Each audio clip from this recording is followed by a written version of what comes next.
Bonjour, ici Daniel Sazul pour Passion Motorisée. Aujourd'hui, je vais vous présenter la Sea-Doo GTX Limited IS 260. IS pour suspension intelligente. Et oui, cette motomarine a une suspension puis qui s'ajuste selon votre poids et la force des vagues sur le cours d'eau sur lequel vous circulez. Je l'ai personnellement essayé puis j'ai été vraiment épaté par la suspension. Je ne pensais pas pouvoir avoir autant de confort sur une motomarine. J'étais habitué à des motomarines sans suspension, puis quand il y a des vagues, des fois je me levais ou ça cognait. Avec la suspension, j'en revenais pas, c'était vraiment doux comme c'est un coussin d'air. 260, c'est le moteur qui développe 260 forces de moteur. C'est vraiment, vraiment très puissant. C'est un supercharge. Puis c'est pas croyable la puissance qu'on peut avoir sur une motomarine. Il faut l'essayer pour voir c'est quoi une puissance sur une motomarine. Ensuite, cette motomarine vient avec 3 coffres. Vous avez un coffre à l'arrière, ici, qui comprend sur un côté l'extincteur chimique et sur l'autre, l'équipement de sécurité.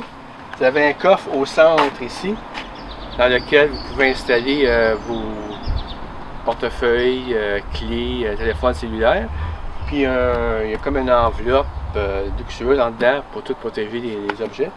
Vous avez un autre coffre à l'avant, ici, qui lui est hermétique, puis vous pouvez sortir de la motomarine, aller sur le bord de la plage. Cette motomarine aussi comprend aussi le système IBR, comme toutes les motomarines de Bombardier, c'est-à-dire c'est le frein et le neutre sur la poignée du côté gauche.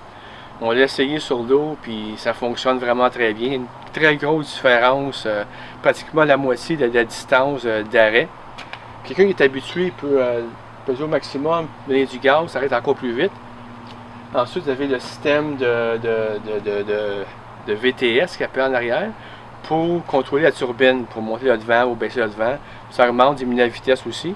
Puis ça permet des fois de prendre des vagues, des meilleures vagues. En parlant de vagues aussi, en avant, ici, ils ont un déflecteur pour les vagues qui est vraiment efficace. Vous ne faites presque pas arroser cette motomarine-là. Vous avez aussi un système de cruise control pour basse vitesse qui vous tient à peu près une vitesse de... Vous décidez la vitesse, mais il va jusqu'à 8 km/h. Vous avez un autre pour la haute vitesse aussi. Ensuite, le cadran.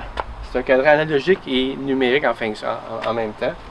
Vous avez toutes les fonctions qui sont nécessaires pour une motomarine. Vous avez même le profondimètre et la température de l'eau. Pour qui ce profondimètre, c'est très commode parce que il y a des cours d'eau qu'on voit très bien le fond. On sait où on est. Il y en a d'autres qu'on ne voit pas le fond. L'eau est trop trouble. Ça permet de savoir, hop, c'est pas assez creux, c'est creux, donc je peux accélérer plus vite, moins vite, parce que tout le monde sait qu'en dedans de 10 pieds, surtout qu'un 260, si vous écrasez ça, vous allez ramasser toutes les roches qu'il y a dans le fond, vous allez avoir des problèmes par la suite. Ensuite, en fin de compte, cette motomarine-là, en plus du siège inconfortable, quelqu'un qui recherche une motomarine qui est très performante, mais qui est toute équipée, luxueuse, mais leur recommande fortement la IS 260 GTX Limited. Ils n'en reviendront pas à la performance, la qualité d'assemblage de cette motomarine-là. J'aimerais remercier à BRP pour avoir permis d'essayer cette motomarine-là. Et sur ça, passer un bel été.